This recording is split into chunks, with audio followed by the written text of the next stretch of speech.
3月28日、3DS と Wii U の任天堂 e ショップが完全停止します。うわ、なんか厳かなスタート。今回こんな感じでいくんだ。どうも、明智博樹です。玉川乱歩です。お願いします。いよいよですね。3月28日、3DS と Wii U のソフトのダウンロード購入や各種ダウンロードコンテンツなどを入手することができた任天堂 e ショップが完全に停止します。これは遊べなくなるソフトが出てくるとか、そういう話ですか？まあ、そういう話ですね。なるほど。はい。任天堂の方からも1年ほど前からアナウンスがされていた内容にはなってくるんですけれども、いよいよそれが近づいてきたということですね。目前だ。3月だもんね。3月28日ですよ。で、ソニックシリーズのコンテンツも数多く配信されているんですけれども、それらがこのタイミングで一気に配信停止となるわけですね。遊べなくなっちゃうわけだ。で、今遊べなくなっちゃうと言っているわけですけれども、玉川さん。違うの？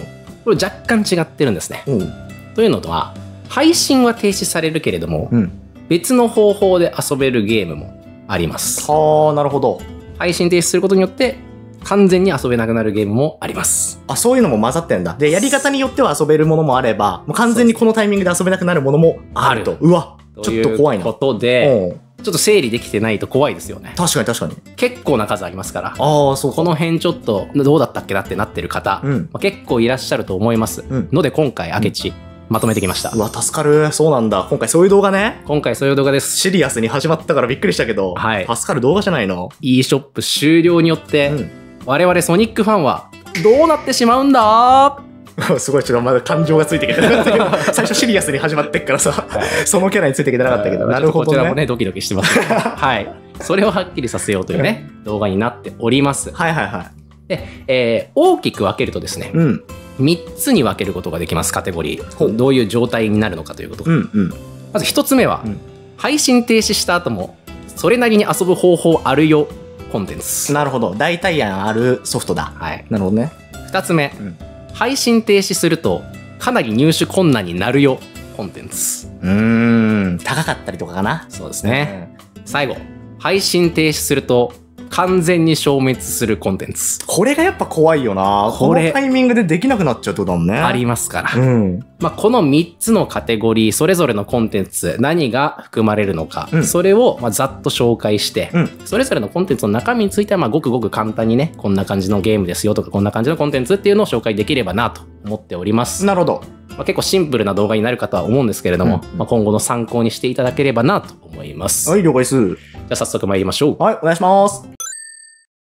まずはじめに、ちょっと安心してほしいなという意味もありまして、このタイミングを逃してもまだ他にも遊ぶ方法あるよコンテンツから紹介していきたいと思います。なるほど、お願いします。はい。まず 3DS のゲーム、ソニックジェネレーションズ青の冒険、ソニックロストワールド、ソニックトゥーンアイランドアドベンチャー、ソニックトゥーンファイヤー&アイス、この4本。そして Wii U で遊べるソフト、ソニックロストワールド。これさっきもあったんですけど、Wii U 版はまた別なんですね。Wii U 版ソニックロストワールド。で、ソニックトゥーン太古の秘宝。この2つですね。なるほど。全部で6つのゲームタイトルがここに該当するということですね。これそれぞれ共通しているのが、ダウンロードソフトとして e ショップで配信もされてるんですけど、パッケージ版も普通に販売されていたタイトルなんですね。つまり、中古ゲームショップに行って、購入したりだとか、Amazon でポチったりだとかすれば、まだ遊べるよねと。配信は停止しても。そういうタイトル群ですね。DLC は終わるけども、現物手に入れちゃえば遊べるよというのがこの並んでるコンテンツだ。そうですね。なるほど。ダウンロードで購入しておくことによって、いちいちカードの差し替えとかしなくて済むんで。確かにね。ディスクのね、差し替えとかだるいじゃないですか。あれやらなくていいっていうメリットはあれど、完全に遊べなくなるわけではないよと。なるほど。いうことなので、そこまで急ぐ必要はないよということですね。各タイトルの簡単な説明をさせてもらうと、ソニックジェネレーションズ青の冒険。こちらはソニックシリーズ20周年記念タイトルとして発売された記念作品でして、モダンソニックとクラシックソニックの2つのスタイルを駆使して、過去作の代表ステージ盛り合わせおみたいな、本当にお祭り作品ですね。へえ。これの、携帯基盤ということで。面白そう。一応、ソニックジェネレーションズは白の時空っていうサブタイトルで、PS3、Xbox 360のバージョンも出てるんですけど、3DS 版はまた別の内容になってるというタイトルですね。ソニックロストワールド。これは Wii U 版と 3DS 版、それぞれ別々にあるんですけれども、ソニックおなじみのブーストアクションを排して、パルクールアクションをはじめとした新アクションを多数実装したアクション重視のソニックシリーズですね。へー、パルクール。パルクールなんです。壁をこう駆け上がったりね。はいはい。で、ソニックカラーズなどで好評だったカラーパワーも続投していて、なんかすごくカラフルな感じの、クラシックっぽい雰囲気も感じるようなアクションゲームに仕上がってますね。へー。6機種が初登場したゲームでもありますね。はいはいはい、存じてますよ。はい。ソニックトゥーンアイランドアドベンチャー。ソニックトゥーンっていう、ブランドがありまして、海外で放映されていたソニックブームっていうアニメーション作品があって、でそのソニックブームというのが日本に逆輸入されるような形でソニックトゥーンっていうアニメーション作品にあったんですね。その世界観を題材とした 2D アクションゲームです。はいはいはい。ソニック、テイルス、ナックルズ、そしてアニメオリジナルキャラクターのスティックスという新キャラクターを操作して、探索をしながら進んでいくっていうちょっと一風変わったアクションゲームになってます。ソニックトゥーンファイヤー&アイス。これはソニックトゥーンシリーズの続編ですね。ああ、なるほど。新たにエミーがプレイヤブルキャラクターに加わりまして、より洗練されたアクションゲームとなっておりまして、明智個人的にはかなりおすすめのゲームになってます。ああ、そうなんだ。遊びやすいですね。最後、ソニックトゥーン太古の秘宝。これは Wii U のソフトになってるんですけど、ソニック、テイルス、ナックルズ、エミーの4人を操作して、4人同時協力プレイも可能になっている、すごい。探索アクションアドベンチャーです。へー、4人でできんだ。4人でプレイすることができるんですね。で、スピード重視というよりも本当にアクションとか探索重視になっていて、これはこれで魅力的で、キャラの掛け合いがすごく多いんで、賑やかなゲームプレイができて、これもなかなかおすすめのタイトルになってます。そうなんだ、面白そう。はい。以上、他に遊ぶ方法あるよコンテンツでした。なるほどね。ここは焦らなくていいよと。はい。では続きまして、このタイミング逃すと入手困難になるよコンテンツについて紹介していきます。はい、お願いします。このコンテンツも大きく分けると3タイプに分かれます。1つ目は 3DS で配信されているバーチャルコンソール。過去ゲームハードの移植作品ですね。ゲームギア版、ソニックシリーズが 3DS で配信されてたんですよ。そのタイトルがソニック・ザ・ヘッジホッグ、ソニック・ザ・ヘッジホッグ2、ソニック&テイルス2、ソニック・ドリフト2、ソニック・ラビリンス、テイルス・アドベンチャー、G ソニック。この7タイトルですね。いずれも1990年代に発売したセガの携帯ゲーム機ゲームギア用のゲームソフトということですね。今回のタイミング逃しちゃうと、これらのタイトルを遊ぶ方法っていうのが、ゲームギア実機でソフトも購入して遊ぶか、過去に発売されたソニックのコレクションゲームで遊ぶか、この2つしかなくなります。なるほどな。でも90年代に発売された実機で遊ぶのは結構きついっしょ。ゲームギアめちゃくちゃでかいしね。そうなんだ。遊びづらいね、まず。で、そのコレクションってじゃあ何よと、いうことなんですけど、こちらもクセモノでして、先ほど紹介したソニック・ザ・ヘッジホッグ、ソニック・ラビリンス、G ソニック、この3つがソニックメガコレクションプラス、PS2 と初代 Xbox で発売したコレクションゲームですね。こちらに収録されてます。でソニック・ザ・ヘッジホッグ2、ソニック&テイルス2、ソニック・ドリフト2、テイルス・アドベンチャー。これらはソニックジェムズコレクション。こちらはプレイステーション2とゲームキューブで発売していたコレクションゲームなんですけど、両方ともめっちゃプレミアなんですよ。あ、そうなの？はい。購入しようとすると多分数万とか。数万までいかないかな。そもそも数が少ないっていうことですよね。そうなんだ。はい。ということなので、今回のタイミングを逃してしまうとめちゃくちゃきついと。もうだって令和のこの時代、プレステ2とかゲームキューブも結構出すのきついよね。そうだよね。我々はね、世代ですけど、当時の、持ってる人もなかなかね、いないでしょと。そうだよね。一応補足しとくと、ほぼほぼ難易度は変わんないんですけど、ゲームキューブで発売したソニックアドベンチャーデラックス。こちらになんと前作収録されてます。すげえ。これでいいじゃん。なりますよね。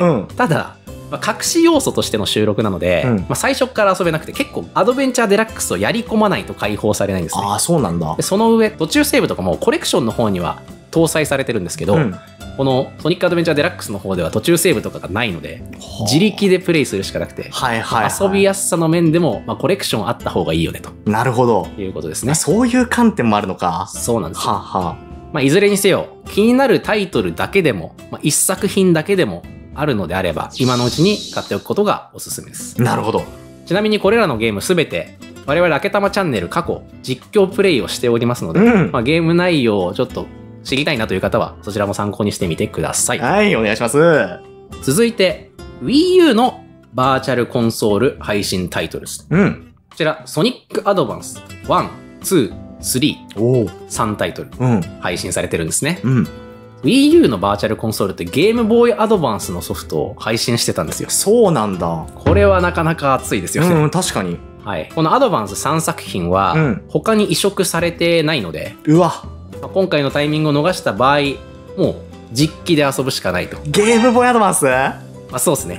DS、初期の DS とか DS ライトでも、一応遊ぶことはできるんですけど、ソフトさえあればね。でもいずれにせよ、古いゲームだなと、いうことにはなってくるんで。そのために DS ライトとソフト買ってみたいなことが必要になってくるでしょ？そうなんです。大変だな、これは確かに。これはなかなか厳しいので、あとやっぱり綺麗な画面でできますし、PC 出力とかもしやすいんで、Wii U の方が。そっかそっか。そういう意味でもかなりおすすめかなというところですね。なるほどね。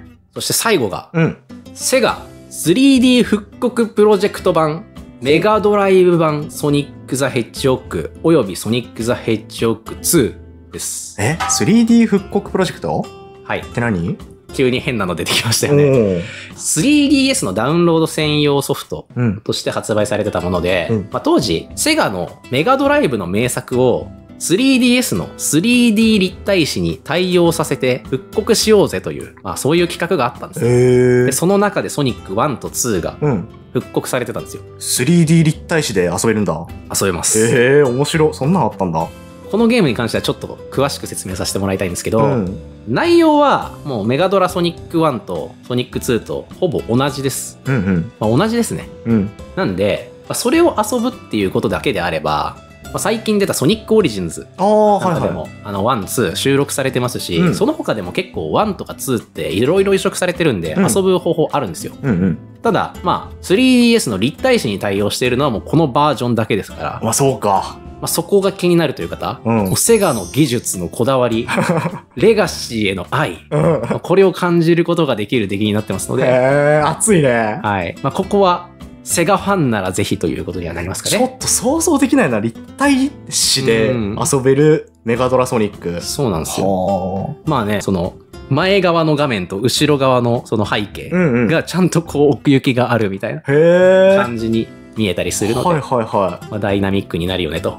ソニック・ザ・ヘッジホッグ2のスペシャルステージとかね。リングが後ろに通っていくぞみたいな。いや、確かにそうか。そういう体験ができる。奥行きあるね、フィールドだとすごい立体視がいきそうだね。唯一無二の体験ができるタイトルになってると。なるほど。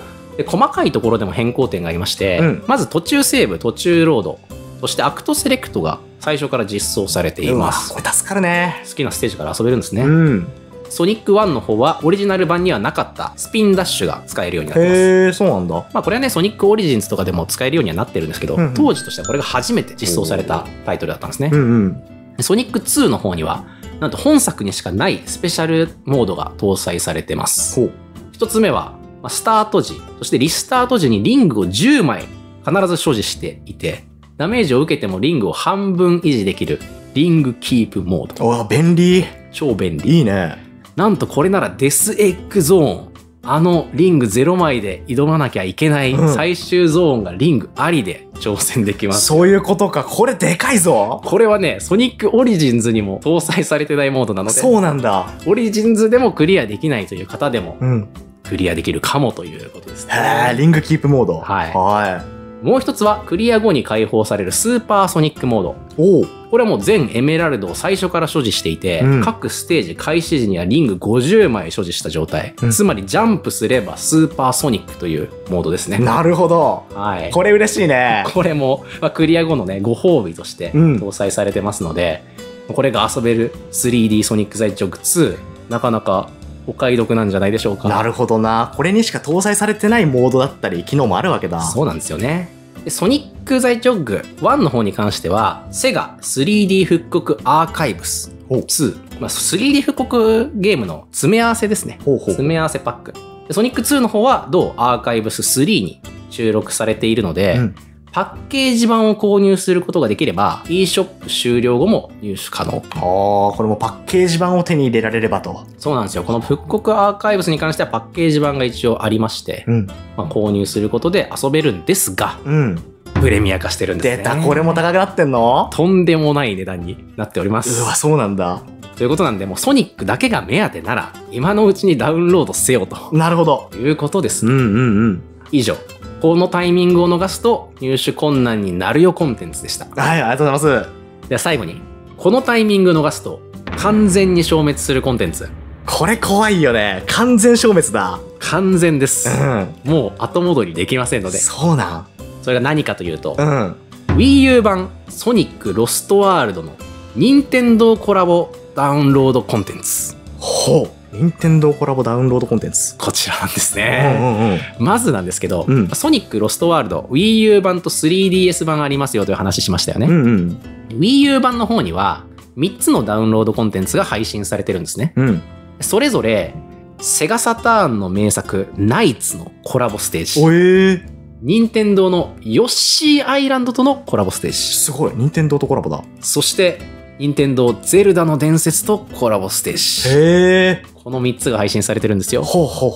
結構知らない人いますびっくりだよね。そうなんだ。ナイツとヨッシーとゼルダ。卵知らないよね、これね。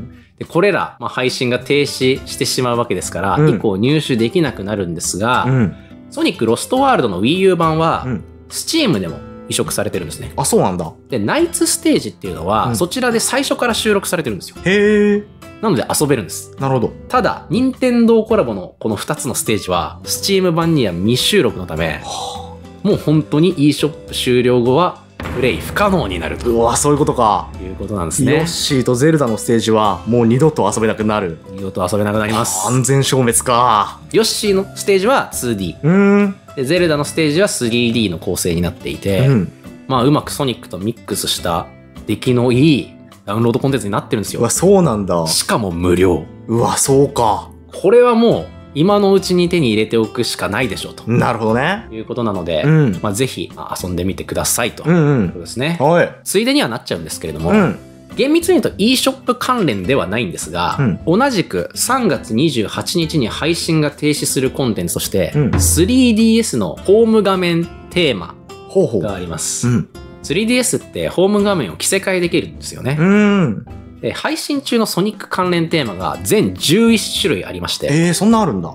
一応種類を紹介すると、ソニックテーマ、エミーテーマ、シャドウテーマ、チャオテーマ、そしてソニックトゥーン、ソニックと仲間たち、モダンソニックが描かれたソニックスタイルというテーマ、クラシックスタイル、トゥーンスタイル、シャドウスタイル、シャドウ2個目なんですね。シルバースタイル、でキュートスタイル。キュートスタイル。なんかつむつむみたいな可愛いイラストになってるんですけど、こちら11種類が配信されておりまして、これも3月28日までに手に入れないともう入手不可能になると。そういうことか。いうことですね。なるほどね。任天堂のサイトで各テーマの紹介ビデオも見ることができますので、気になるテーマがあるという方は忘れないうちにゲットしてみてください。はい、了解です。というわけで eShop で配信中のソニックコンテンツが今後どうなってしまうのかについて、それぞれ3つに分類させていただいて、コンテンツも紹介させていただきました。最後に大事なポイントを紹介させてください。これらを購入するためには、任天堂アカウントに残高を追加しないといけないんですけれども、こちら 3DS、Wii U 単体ではもうできなくなっております。あ、そうなの？はい。あら。任天堂ネットワーク ID という、その 3DS Wii U 時代にあったアカウントと、任天堂アカウント、現在スイッチなどで使われているこのアカウントですね。これの残高を連動して、任天堂アカウント側で残高を追加してあげると、3DS Wii U の方でも連動して残高が追加されるという。なるほどね。ちょっと分かりづらいんですけれども。アカウント連動させて、今のスイッチとかの任天堂アカウントの方に入金すれば、その 3DS とかにも残高が反映されると。という流れで、一応追加することができますので。なるほど。まあ、もう残高入れるの忘れちゃったよという方も、まだ間に合います。なるほどね。ちょっと詳しいやり方は公式サイトに載ってますので、概要欄にリンクなんか貼っておきますので、こちら確認してください。はい、了解です。ということで、以上、eShop 終了と配信中のソニックコンテンツ情報まとめでした。はい、ありがとうございます。この動画がいいと思った方は、高評価、コメント、チャンネル登録していただけると幸いです。はい。